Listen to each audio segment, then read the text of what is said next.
I got so much more.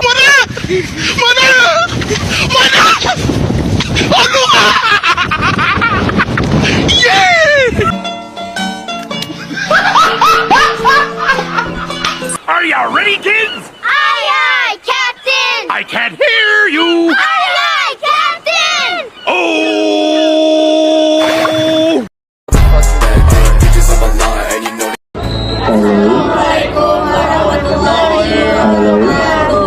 Perkenalkan kami Rekor Patiga Sejarah. Saya Hilal Supardo. Saya Yuni Lupa. Saya Muhammad Lubis. Saya Muhammad Zaki. Selanjutnya kami akan menampilkan video tentang masuknya bangsa Barat ke Indonesia.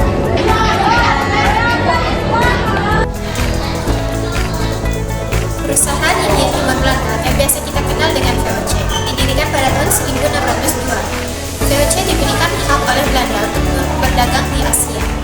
Tujuan didirikannya VOC yaitu untuk menguasai perdagangan rempah-rempah di Asia. Organisasi ini dikelola oleh Heren Dewan 17 dengan pusat operasional di Batavia. Kegiatan yang dilakukan VOC yaitu perdagangan rempah, tekstil, teh, dan kopi. Dampak dari adanya VOC yaitu eksploitasi sumber daya dan tenaga kerja lokal, monopoli yang merugikan penduduk setempat. Dan VOC juga diberikan hak istimewa oleh pemerintah Belanda yang biasa kita kenal dengan hak oper. Berikut beberapa isi hak oper.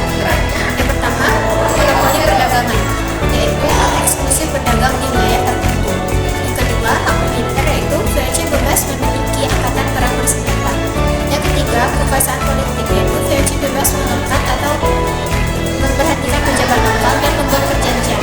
Yang keempat, hak ekspansi, yaitu VOC bebas menjelajahi dan penaklukan wilayah baru. Latar belakang penempatan. Satu, Belanda mengalami krisis ekonomi pasca kejayaan Napoleon Bonaparte tahun 1803 sampai 1815 di Eropa. Dua, terjadinya perang kemerdekaan Belgia yang menyebabkan pemisahan wilayah pada tahun 1830. Tiga, besarnya biaya yang membuat pemberontakan di Diponegoro. Aturan tanam paksa. Satu, tanah yang disediakan tidak melebihi 1/5 dari tanah yang dimiliki. Dua, pekerjaan tanaman tidak melebihi pekerjaan untuk menanam padi 3 sampai 4 bulan. 3. Tanaman yang disediakan terlebih bebas dari pajak tanah. 3. Penyimpangan tanah paksa. 1. Data tanah untuk tanah paksa melebihi 1/5 dari tanah garapan yang melebihi apabila tanahnya tidak subur. 2. Rakyat lebih banyak mencurahkan pada tanaman ekspor sehingga ladang memiliki terjangkauan. 3. Rakyat yang tidak memiliki tanah bekerja melebihi ketentuan 1/5 tahun. Politik pintu terbuka. Faktor pendorong dijalankannya politik pintu terbuka. 1. Jawa menyediakan tenaga guru yang murah. 2. Kekayaan alam Indonesia yang melimpah. 3. Banyaknya modal yang disediakan karena keuntungan sistem tanah paksa. 4. Politik pintu terbuka. Sistem tanah paksa yang memberatkan rakyat dihapuskan. 2. Rakyat Indonesia mengenal arti pentingnya uang dan mengenal barang impor atau ekspor. Yang ketiga, dibangunnya fasilitas penghubung seperti jalan, kereta jembatan, dan irigasi, waduk atau bendungan. Dampak negatif politik pintu terbuka. 1. Rakyat semakin menderita karena ditekan oleh pemerintah. 2. Karena eksploitasi rakyat dibumi. 3. Kehidupan hidup mengeluhkan pajak karena dipaksa untuk menyewakan tanahnya. Sejak tahun 1792 hingga 1811, keberadaan Pulau Jawa semakin diperkuat oleh Gubernur Jenderal Hindia Belanda yang bernama Herman Willem Daendels untuk menghindari perlawanan dari Inggris. Kedatangan Inggris ke Pulau Jawa dimulai pada tahun 1807 saat Lord Minto memimpin serangan armada Inggris ke Jawa. Untuk merebut Pulau Jawa dari Prancis, Inggris melancarkan operasi militer amfibi. Operasi militer amfibi adalah operasi militer yang menggunakan kapal untuk memproyeksi kekuatan udara dan lautan. Sesampainya di sana, pasukan Inggris langsung menembaki Prancis secara sporadis. Sewaktu di Semarang, Janes sempat mendapatkan dukungan dari para prajurit Surakarta dan Yogyakarta. Namun, pada akhirnya Semarang juga berhasil ditaklukkan oleh Inggris karena sudah merasa kewalahan. Janes memutuskan untuk menyerah kepada Inggris. Kekalahan Prancis semakin diperjelas dengan ditandatanganinya surat perjanjian Tuntang pada 18 September 1811 di Ambarawa, Jawa Tengah. Latar belakang terjadinya geger sepoi adalah karena Prancis dan kerajaan Belanda sedang menghadapi Inggris. Maka Napoleon mencari seorang gubernur yang cakap yang dapat menggantikannya. Dan terpilihlah Daendels, di mana Daendels menetapkan berbagai kebijakan yang sangat merugikan bangsa Indonesia. Dan hal ini ditentang oleh Sri Sultan Hamengkubuwono II, di mana penentangan ini dijawab dengan mengirimkan pasukan Belanda ke Yogyakarta dengan menekankan Sri Sultan Hamengkubuwono untuk menyerahkan kekuasaan pada putra mahkota. Meski demikian, Sultan Hamengkubuwono II yang kemudian disebut sebagai Sultan Sepuh masih tinggal di keraton dan memegang segel kerajaan. Pada bulan Mei 1811, Daendels menunjuk digantikan posisinya sebagai Gubernur Jenderal oleh John William Johnson. Pada tanggal 4 Agustus 1811, bala tentara Inggris menyerbu Batavia dan akhirnya Jawa jatuh ke tangan Inggris. Perpindahan kekuasaan ini membuat Pulau Jawa menjadi bagian dari koloni Inggris yang berpusat di Kalkuta. Gubernur Jenderal Inggris Perpindahan kekuasaan ini mengakibatkan Pulau Jawa menjadi bagian dari koloni Inggris yang berpusat di Kalkuta. Gubernur Jenderal Inggris di Kalkuta, Lord Minto, kemudian menunjuk Thomas Stamford Raffles sebagai Letnan Gubernur di Jawa. Melihat perubahan ini, Sultan Sepuh mengambil kesempatan untuk mengambil alih Pulau Jawa dari tangan Inggris. Raffles pun membuat berbagai kebijakan yang tidak jauh berbeda dengan Daendels. Dan hal ini juga ditentang kembali oleh Sri Sultan Hamengkubuwono II. Sikap penentangan ini mulai muncul, bahkan ia menghimpun kekuatan secara terang-terangan. Raffles melihat hal tersebut sebagai ancaman dan kemudian mengirimkan pasukan di bawah pimpinan Kolonel Robert Rologilupse dan menyerang Yogyakarta. Jatuhnya Keraton Yogyakarta pada tanggal 17 Juni 1800 malam, di mana pasukan Inggris memasuki Yogyakarta. Namun pasukan Yogyakarta berhasil menghalau bala tentara Inggris. Keesokan harinya, ia mengirim kembali utusan yang bernegosiasi dengan Sri Sultan Hamengkubuwono II. Namun utusan tersebut ditolak, dan sekembalinya utusan tersebut ke pasukan Inggris, api perperangan pun mulai berkorban.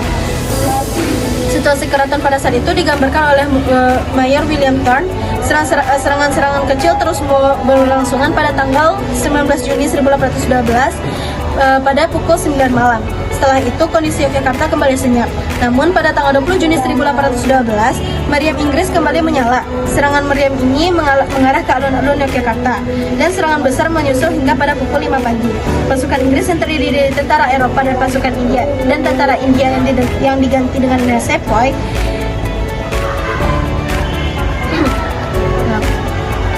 dini hari pada tanggal 20 Juni 1812, meriam Inggris kembali menyala.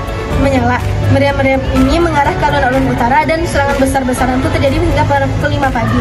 Kekuatan utama serangan pasukan Inggris diarahkan ke sisi timur laut benteng. Serangan ini tidak berjalan terlalu lama, hanya beberapa jam. Namun sekitar jam 8 pagi, benteng benar-benar jatuh ke tangan pasukan Inggris. Setelah benteng ini direbut, pasukan sepoy mengalahkan seluruh meriam ke arah keraton Yogyakarta. Serangan ini kemudian disusul dengan masuknya pasukan dari atas gerbang atau pelengkung Nirbaya yang berhasil dikuasai. Sri Sultan Hamengkubuwono II kemudian menyerah ketika pasukan Inggris berhasil masuk ke pelataran.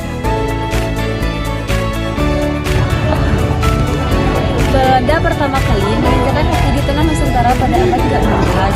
Namun, masa penjajahan Belanda tidak dimulai pada saat itu. Proses penjajahan dilakukan berupa proses ekspansi politik dengan lambat, bertahap, dan berlangsung selama beberapa abad. Pada abad ke-18, VOC mengklaim diri sebagai kekuatan politik dan ekonomi di Pulau Jawa setelah Kesultanan Mataram runtuh.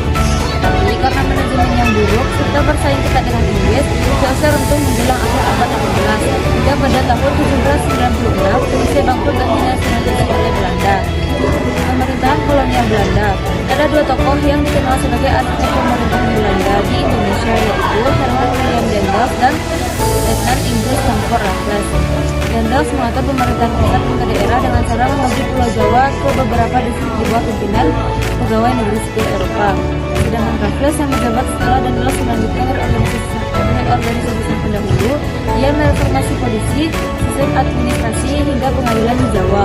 Raffles juga mengenalkan pajak tanah di mana petani Jawa harus membayar pajak sekitar 2/5 dari pada tahunan. Sistem pemerintahan Belanda di Jawa merupakan sistem yang langsung maupun dualistik. Selain hierarki Belanda, hierarki juga berlaku di saat yang sama untuk menjadi perantara antara petani Jawa dan layanan sipil Eropa. Struktur atas hierarki pribumi terdiri dari aristokrasi Jawa yang sebelumnya merupakan pejabat pengelola kerajaan Mataram. Namun kekuasaan penjajah membuat pemilih tersebut dengan terpaksa menuruti keinginan Belanda. Kedatangan kapal bangsa Belanda ke Nusantara semula dilatar belakangi oleh tujuan masa di Jepang. Belanda mendapat suplai rempah dari Lisboa, ibu kota Portugis. Namun sejak Spanyol menguasai wilayah Belanda, negeri Oranjing dilarang menerima suplai rempah dari Portugis. Faktor yang lain yaitu karena terjadinya dua peristiwa politik penting, yakni kekalahan kerajaan Katolik Eropa dalam perang salib dan jatuhnya konstitusi Katolik Utsmani. Perang salib memporak-porandakan jalur perdagangan Eropa dan Asia karena berlangsung ketika ini perbatasan dua benua. Selain jalur perdagangan, keadaan ekonomi kerajaan Eropa pun menjadi buruk setelah mereka mengisi Brasil karena besarnya biaya perang. Berselang 2 abad setelah perang dingin selesai, kota Konstantinopel jatuh ke tangan Imperium Katolik Utsmani. Hal ini adalah kabar buruk bagi kerajaan-kerajaan di Eropa karena kota tersebut menjadi titik jalur perdagangan untuk benua. Terputusnya jalur perdagangan Asia Eropa tersebut dibarengi oleh perkembangan ilmu pengetahuan dan teknologi bangsa-bangsa di benua biru. Ilmu geografi dan teknologi pelayaran kala itu mulai menjadi ke Eropa. Ilmu pengetahuan dan teknologi pelayaran yang berkembang benar setelah perang salib membuat bangsa-bangsa Eropa berusaha menemukan jalur perdagangan yang baru melalui laut. Mereka juga berhasrat menemukan dunia baru di daratan daratan yang masih misterius bagi bangsa-bangsa Eropa, terutama pula-pula penghasil rempah. Faktor-faktor yang memaksa Belanda keluar dari Indonesia. Faktor tersebut faktor dari dalam. Yang pertama, Belanda menyadari bahwa dari dalam negeri Indonesia kekuatan militernya tidak cukup untuk memaksa RI tunduk kepadanya. Kedua, perang yang berkepanjangan berakibat pada hancurnya perkebunan dan pabrik-pabrik Belanda. Untuk menghadapi kejadian tersebut, Belanda harus mengubah strateginya. Tiga, Belanda tidak mendapat dukungan politik dari dalam negeri Indonesia. Ketika membujuk Sultan Hamengkubuwono untuk menjadi pemimpin sebuah negara di Jawa, Belanda ditolak. Empat, para pejuang Republik Indonesia terus melakukan perang gerilya dan sedang berperang sangat umum. Yang kedua, faktor dari luar. PBB dan Amerika Serikat mengambil sikap yang lebih tegas terhadap Belanda. Belanda mendapat ancaman dari Amerika Serikat dengan diberhentikannya bantuan pembangunan yang menjadi tumpuan perekonomian Belanda.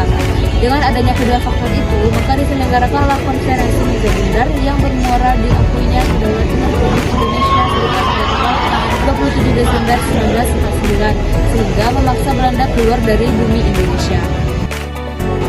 Secara garis besar, politik etis merupakan upaya balas budi yang dibuat untuk mengganti kerugian masyarakat Hindia Belanda atas eksploitasi yang dilakukan oleh Belanda. Politik etis atau politik balas budi dipelopori oleh Peter Bulsum yang merupakan seorang wartawan sekaligus sastrawan asal Belanda, dan Konrad Theodor van Deventer yang merupakan seorang ahli hukum asal Belanda. Sistem tanam paksa atau kultur stelsel merupakan salah satu kebijakan pemerintah kolonial Belanda yang membuat rakyat Indonesia sangat sengsara. Aturan ini mulai diterapkan oleh Gubernur Jenderal Johannes van der Bos pada tahun 1830. Penindasan serta penekanan dilakukan oleh pemerintah kolonial saat itu membuat rakyat mengalami kerugian baik dalam segi materi maupun tenaga. Kondisi ini ternyata menggugah hati nurani dan memunculkan berbagai kecaman dari warga Belanda karena menganggap kebijakan ini tidak berperi kemanusiaan. Pada akhirnya, Trias van Deventer tidak berhasil menyejahterakan rakyat. Namun pada akhirnya, Trias van Deventer tidak berhasil menyejahterakan rakyat seperti yang diharapkan sebelumnya. Alasannya yaitu tidak adanya kesungguhan dari Belanda untuk mengubah kondisi rakyat, serta pelaksanaannya yang hanya dijadikan dalih untuk terus melakukan eksploitasi terhadap Indonesia.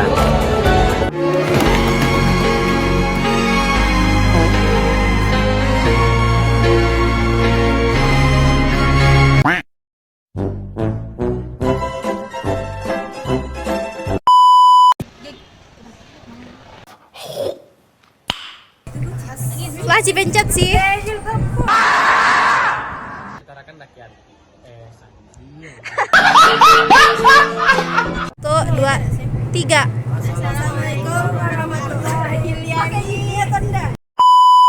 Ahli hukum asal Belanda. Karno.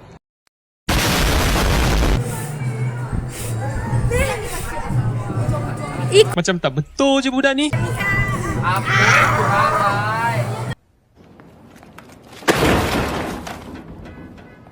Olip nelpon ah.